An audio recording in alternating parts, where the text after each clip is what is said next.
நிகழ்ச்சியின் வாயிலாக திருமண காரியங்களை குறித்து அதன் காரியங்களையும் விளக்கமாக உங்களுக்கு எடுத்துரைக்க கர்த்தர் கிருபை செய்வாராக.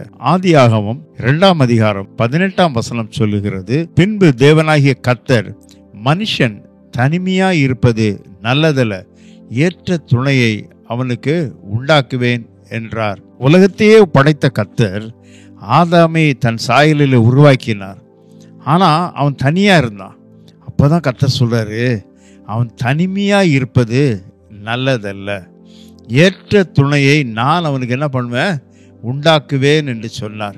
எனக்கு அன்பான சகோதரனே சகோதரியே, நம்முடைய பிள்ளைகளுக்காக திருமண வரன் பார்க்கிறோம். நம்முடைய மகளுக்கு ஏற்ற மாப்பிள்ளை கிடைக்கணும், என் மகனுக்கு ஏற்ற பெண்ணு கிடைக்கணும், இவ்விதமாக நாம் அதுக்காக கடுமையாக முயற்சி செய்கிறோம். எனக்கு அன்பான சகோதரனே சகோதரியே, பெற்றோர்களே, நம்முடைய பிள்ளைகளுக்கு நம் மகனுக்கு ஒரு நல்ல பெண்ணு, மகளுக்கு ஒரு நல்ல மணமகன் பார்ப்பதற்கு முன்பாக என்னுடைய தாழ்மையான அறிவுரை என்னவென்றால், வரப்போகிற வாழ்க்கை துணைவன் அவங்களுடைய குணங்கள் எப்படிப்பட்டு இருக்கிறது, அவங்களுடைய வாழ்க்கையினுடைய நடைமுறை எப்படி இருக்கிறது, அவங்களை குறித்து உங்களுக்கு என்ன தெரியும். என் தனிப்பட்ட அபிப்பிராயத்திலிருந்து நான் சிலருக்கு என்ன சொல்லியிருக்கேன்னா, நீங்கள் டிடெக்டிவ் ஏஜென்சிக்கிட்ட போய் இந்த மாதிரி ஒரு மணமகன் அவன் பற்றி கேரக்டர் எங்களுக்கு சொல்லுங்கன்னா அவங்க கரெக்டாக ஆளுடைய இதை கரெக்டாக சொல்லிடுவாங்க, மணமகளை பற்றி கரெக்டாக சொல்லிடுவாங்க. அது மிக முக்கியம். திருமணம் என்பது வாழ்க்கை பயணம், லைஃப் லாங் ஜேர்னி. மேரேஜ் ரொம்ப கிராண்டாக இருக்கும், ரொம்ப நல்லா இருந்ததுங்க மேரேஜ், சும்மா என்ன கூட்டம், என்ன இது A1 வாழ்க்கை. திருமணம் என்பது ஒரு நாள் கூத்து கிடையாது, வாழ்க்கை பயணம், life long journey. That is very important. ஏதோ ஒரு நாள் 2 நாள் அல்ல, ஒரு வாரம் மாதங்கள் அல்ல, சில வருடங்கள் அல்ல, வாழ்க்கை முழுவதும் ஒழுங்காக அவர்கள் இருக்க வேண்டும்.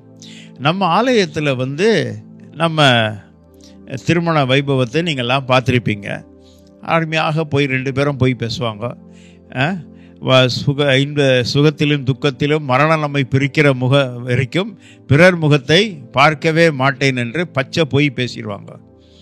வாழ்க்கை ஃபுல்லாக எல்லாருடைய முகத்தையும் தான் பார்ப்பாங்க. இதுதான் நீங்கள் நடக்கிறது.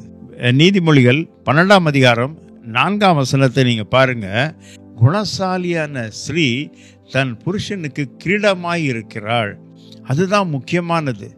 ஒரு பெண் தன் புருஷனுக்கு கிரீடமாய் இருக்க வேண்டும். அவள் வாழ்க்கையில் இப்படிப்பட்ட எனக்கு ஒரு மிலா கிடைத்திருக்கிறதே என்று மகிழ்ச்சி அடைய வேண்டும். ஆனால் வேதனைப்படுத்தும் பொழுது அந்த அப்படி இலச்சை உண்டு பண்ணுகிறவர்கள் எப்படிப்பட்ட பெண்ணாக இருப்பான்னா, அவனுக்கு எலும்புருக்கியாய் இருக்கிறாள். திருமணம் என்பது ஒரு புனிதமான இணைப்பு. அருள்நாதர் இயேசு இந்த உலகத்தில் இருந்த பொழுது யோவான் 2ஆம் அதிகாரத்தில் அவர் தன்னுடைய ஊழியத்தை ஒரு திருமண வைபவத்தில் தான் ஆரம்பித்தார். ஒரு திருமண வைபவத்தில் ஆரம்பித்து முதல் அற்புதத்தை, ஊழியத்தினுடைய முதல் அற்புதத்தை கானாவூர் திருமணத்தில் தண்ணீரை திராட்சை ரசமாக்கினார். அந்த இடத்துல நம்ம பார்க்கும்போது அவருடைய ஊழியமே அரங்கேற்றமான இடம் ஒரு திருமண வைபவம். எனக்கு அன்பானவர்களே, நாம் திருமணம் என்பது ஒரு புனிதமான காரியம், இணைப்பு. 2 குடும்பங்கள் இணைகிறது, 2 உள்ளங்கள் இணைகிறது, வாழ்க்கை பயணம். அதுதான் முக்கியமான ஒரு காரியமாக இருக்கிறது.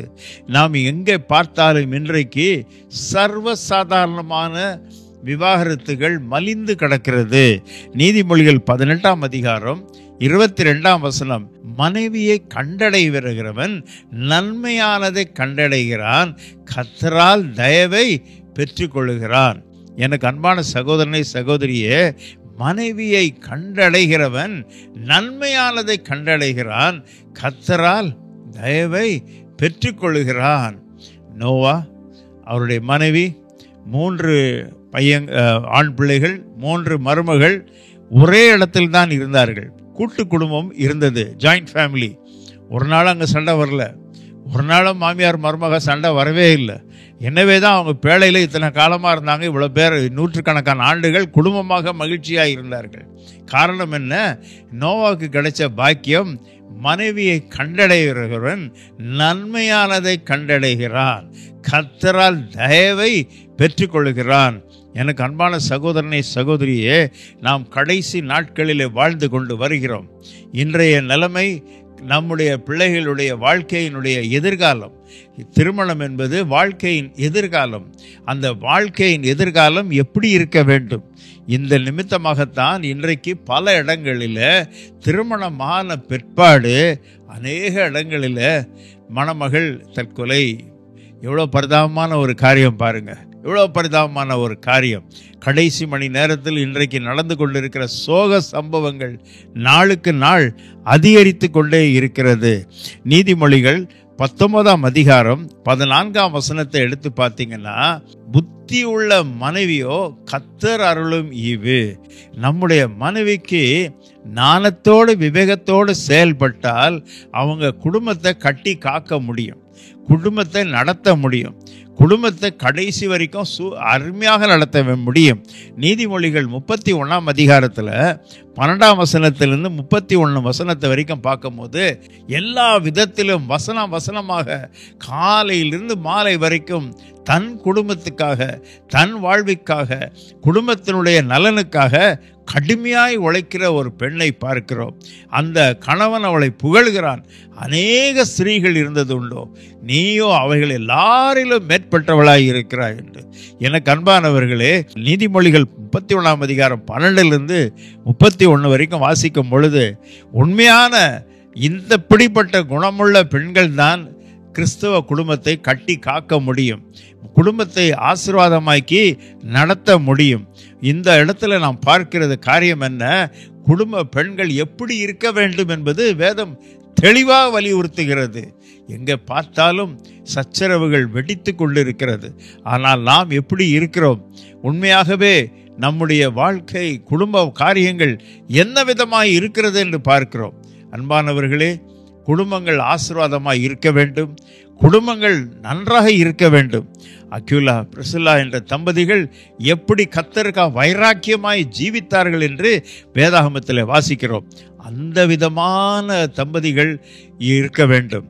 குடும்பமாக இணைந்து கர்த்தருடைய நாமத்தை மகிமைப்படுத்தி கொண்டு ஊழியத்தில் ஈடுபட வேண்டும். ஏனோ தானோ என்று அல்ல, கர்த்தருக்காக வைராக்கியமாக இருக்க வேண்டும். கணவனும் மனைவியும் ஒருத்தர் விட்டு கொடுத்து பேச வேண்டும், மனம் திறந்து பேச வேண்டும். ஏற்றத்தாழ்வு எதுவும் இராதபடி, நம் வாழ்க்கையின் பயணத்தை முறிந்து விடாதபடி, நாம் இந்த உலகத்தில் ஆரம்பிக்கப்பட்ட திருமண வாழ்க்கை உலகத்தினுடைய கடைசி மணி நேரம் வரைக்கும், மூச்சு வரைக்கும் ஒருத்தரை விட்டு பிரியாதிருக்க கடவர்கள். இதுதான் இன்னைக்கு முக்கியமான ஒரு காரியமாக இருக்கிறது. அருமையானவர்களே, திருமணம் நன்றாக தான் நடக்கும். ஆனால் அந்த திருமண பயணம் எவ்வளோ நாள் ஓடியது என்பதை பார்க்க வேண்டும். திருமண பயணம் எவ்வளோ நாள் ஓடி இருக்கிறது? எத்தனை பெற்றோர்கள் இந்நாட்களிலே மனம் உடைந்து, மனம் கசந்து இருக்கிறார்கள். என் மகளுக்கு இப்படி ஆகிவிட்டது, என் மகனுக்கு இப்படி ஆகிவிட்டது என்று சொல்லி மன உளைச்சலில் இருக்கிறார்கள். கடைசி மணி நேரத்தில் இருக்கிறோம். நாம் நம் குடும்பத்தை பாதுகாக்க வேண்டும். ஒரு கிறிஸ்தவ குடும்பம் என்பது ஒரு கர்த்தரை அறிந்த குடும்பமாய் இருக்கிறது. கர்த்தருக்காக எழும்பி பிரகாசிக்கிற குடும்பமாய் இருக்க வேண்டும். மற்றவர்களுக்கு முன்பாக நாம் சாட்சி கொடுக்கிற மக்களாய் காணப்பட வேண்டும். மற்றவர்களுக்கு முன்பாக மனுஷர் உங்கள் நற்கிரியைகளை கண்டு பரலோகத்தில் இருக்கிற உங்கள் பிதாவை மகிமைப்படுத்தும்படி உங்கள் வெளிச்சம் அவர்களுக்கு முன்பாக பிரகாசிக்க கடவுது. எத்தனை நாட்கள் நம்முடைய கிறிஸ்தவ குடும்பத்தின் வாழ்க்கை பயணம் இருந்து கொண்டு வருகிறது. குடும்ப நீதிமன்றத்தில் எவ்வளவு துக்ககரமான செய்தியை நாம் கேட்டுக்கொண்டே இருக்கிறோம். விவாகரத்து மலிந்து கிடக்கிறது. அதுவும் அதிகமாக வருகிறதெல்லாம் கிறிஸ்தவ குடும்பத்தில் இருந்தான். இது ஆதாரபூர்வமான செய்திகள் வந்து கொண்டே இருக்கிறது. எனக்கு அன்பான சகோதரனை சகோதரியே, நாம் ஒவ்வொரு நாளும் பாரத்தோடு நாம் ஜெபிக்க வேண்டும். ஜெபித்தால் நிச்சயமாக கர்த்தர் எல்லாவற்றையும் அற்புதங்களை செய்வார் என்பதற்கு சந்தேகமே கிடையாது. எனக்கு அன்பானவர்களே, இன்றைக்கு குடும்பங்கள் ஏன் உடைகிறது? திருமணத்துக்கு முன் என்ன பேச்சு? எவ்வளோ நகை போடுவ, எவ்வளோ டௌரி கொடுப்ப, இதுக்கு எவ்வளோ கொடுப்ப, இதனால தான் வருகிற வேதனையின் பள்ளத்தாக்காய் இருக்கிறதுன்னு திட்டவட்டமாக அறிந்து கொள்ளுங்கள். கர்த்தருக்கு முதலிடம் கொடுக்கிறோமா? இயேசு அவருடைய சீஷர்களும் திருமணத்துக்கு அழைக்கப்பட்டார்கள் என்று யோவான் 2 அதிகாரம் 2 வசனத்தில் சொல்லுகிறது. கர்த்தருக்கு முதலிடம் கொடுங்க, கர்த்தருக்கு முதலிடம் கொடுங்க. கர்த்தாவே, நீர் விரும்புகிறீரா? நீர் பார்க்கிறீரா? எல்லா காரியத்தையும் பார்க்க வேண்டும். ஈசாக்குக்கு மணமகள் பார்க்க எலியேசர் புறப்பட்டு போனார். போய் லாபான் வீட்டுக்கு சென்று ரெபேக்காளை பார்த்தார். ரெபேக்காளை பார்த்து லாபான் ரெபேக்காளை பார்த்து கேட்குறா, என்னம்மா நீ என்னம்மா சொல்கிறேன்னார். பாருங்க, அந்த பெண்ணு ஈசாக்கை பார்த்ததே கிடையாது. அவர் ப்ரொஃபைலே பார்க்கல. அவர் என்ன படிச்சிருக்காரு, என்ன டிகிரி வாங்கியிருக்காரு ஒன்றும் தெரியாது அவளுக்கு. அவர் வேலையில் இருக்காரா, சம்பளம் வாங்குறாரு ஒன்றும் தெரியாது. என்னம்மா சொல்கிறேன்னு தான் கேட்டார். அடுத்த நிமிஷத்தில் அவள் ஒட்டகத்தில் ஏறி நேரம் ஓடிட்டா, போயிட்டா. 30 வருஷத்துக்கு பிறகு தன் மகன் யாக்கோபு கிட்ட சொல்கிறேன், எங்கள் அண்ணன் அந்த ஊரில் இருக்காரு அப்படின்னா. பாவம், தலைப்பிரசவத்துக்கும் வரல, ஒரு இதுக்கும் வரல. அப்படி இருந்தா, அப்படி தன் குடும்பத்தோடு இணைந்திருந்தாள். ஏன்னா இன்னைக்கு திருமணமான பிறகு பெண்கள் எல்லாம் ஒரு வருஷத்துக்கு 30 தடவை 40 தடவை தாய் வீட்டுக்கு ஓடிடுவாங்க. எப்படி இருக்கும்னு யோசித்து பாருங்க. இன்னைக்கு அப்படி அல்ல. அந்த ரெபேக்காள் நினைச்சாலே எனக்கு ஒரு சந்தோஷமா இருக்கிறது. தன்னுடைய கணவனோடு இணைந்திருந்தால், அந்த குடும்பத்தோடு ஒன்றாய் இருந்தால். இன்றைக்கும் நாம் இஸ்ரேல் மக்கள் அவர்கள் ஜெபம் செய்யும் பொழுது அந்த ஆபிரகாம், ஈசாக், யாக்கோபு என்று சொல்கிறார்கள். எனக்கு அன்பான சகோதரனே, நம் குடும்பத்தில் நம்முடைய பிள்ளைகள் நலமாய் இருக்க வேண்டும், மகிழ்ச்சியாய் இருக்க வேண்டும். ஒரு அடுத்த சந்ததிக்கு நாம் கடந்து போக வேண்டும், மகிழ்ச்சியுடன் ஒருங்கிணைந்து செயல்பட வேண்டும். கர்த்தருக்கு முதலிடம் கொடுக்க வேண்டும். ஆண்டவரே, இந்த காரியம் கர்த்தரால் வந்தது, நம்முடைய கண்களுக்கு ஆச்சரியமாக இருக்கிறது. கர்த்தர் நடத்த வேண்டும், கர்த்தரே இறங்கி வர வேண்டும். அவர் விரும்புகிறார், அவர் விரும்புகிறார். திருமண வைபவத்துக்கு வர அவர் விரும்புகிறார். ஆனால் அவர் அழைக்கிறவரை நாம் உண்மையாக கனப்படுத்துகிறோமா? திருமண வாழ்க்கையில் கனப்படுத்துகிறோமா? நிச்சயமாக கர்த்தர் நம்மோடு கூட இருப்பார் என்பதுக்கு சந்தேகமே கிடையாது. திருமணமாகி 41 வருடம் தாண்டி விட்டது எனக்கு. கர்த்தருடைய கிருபையினால மகிழ்ச்சியுடன் காணப்படுகிறேன். நீங்கள் எவ்வளோ காலமாக இருப்பீங்க, ஏற்றத்தாழ்வு வரும், இல்லைன்னு நான் சொல்லலை. ஆனால் ஒருவர் விட்டு பிரியாதிருக்க கடவோம். வேதம் தெளிவாக சொல்லுகிறது. இன்றைக்கு தேவன் இணைத்ததை மனிதன் ஒரு காலம் பிரிக்காதிருக்க கடவன். பிரிவினைகள் வந்தால் அது கர்த்தரால் வந்தது அல்ல. விவாகரத்து கர்த்தரால் வந்தது கிடையவே கிடையாது. தேவன் இணைத்ததை மனிதன் ஒரு காலம் பிரிக்காதிருக்க கடவன். அந்த விசுவாசத்தோடு நாம் செயல்படுவோம் என்றால் கர்த்தருக்கு ஸ்தோத்திரம். நான் எத்தனையோ பேருக்கு பலவிதமான காரியங்களுக்காக நான் ஜெபித்திருக்கிறேன். மகிழ்ச்சியிலும் பெரிய மகிழ்ச்சி என்னவென்றால், பிரிந்த குடும்பங்கள் மீண்டும் இணைந்து மகிழ்ச்சியுடன் வாழ்கிறார்கள். அதுதான் எனக்கு கிடைச்சிருக்க பேரின்ப பாக்கியம். எத்தனையோ இடத்துல ஐயா அவங்க விவாகரத்து பண்ணிட்டாங்க, கவலைப்படாதீங்க, நான் ஊக்கமாக ஜெபம் பண்ணுறேன். அப்படி விவாகரத்து பண்ணினவர்கள் மீண்டும் இணைந்து வாழ்கிறார்கள். தேவன் இணைத்ததை மனிதன் ஒரு காலம் பிரிக்காதிருக்க கடவன். கர்த்தர் உங்களையும் உங்கள் குடும்பங்களையும் ஆசீர்வதிப்பாராக. நாம் ஜெபம் செய்வோம். வானத்தையும் பூமியும் படைத்த சர்வதிகாரமுள்ள இயேசுவே, அருமையான விளைக்காமக்கு ஸ்தோத்திரம். திருமணத்துக்காக ஆயத்தமாக இருக்கிற அருமையான பிள்ளைகளுக்காக பாரத்தோடு நான் ஜெபிக்கிறேன். ஏற்ற துணைவனை தருவீராக, ஏற்ற துணைவியை தருவீராக. பெற்றோர்களுடைய மனபாரத்தை எடுத்து போடும்படியாக நாங்கள் ஜெபிக்கிறோம். பெற்றோர்கள் மகிழ்ச்சியுடன் காணப்படும்படியாக நாங்கள் ஜெபிக்கிறோம். பெற்றோர்கள் சந்தோஷத்துடன் வாழும்படியாக நான் ஜெபிக்கிறோம். தேவகுமாரனே, இந்த நேரத்தில் உம்முடைய வல்லமையான கரம் இறங்கும்படியாக நான் ஜெபிக்கிறேன். வல்லமையான கரம் இறங்குவதாக, ஒவ்வொருவரோடு இடைபடும்படியாக நாங்கள் ஜெபிக்கிறோம். ஒவ்வொரு குடும்பத்தையும் காத்துக்கொள்வீராக.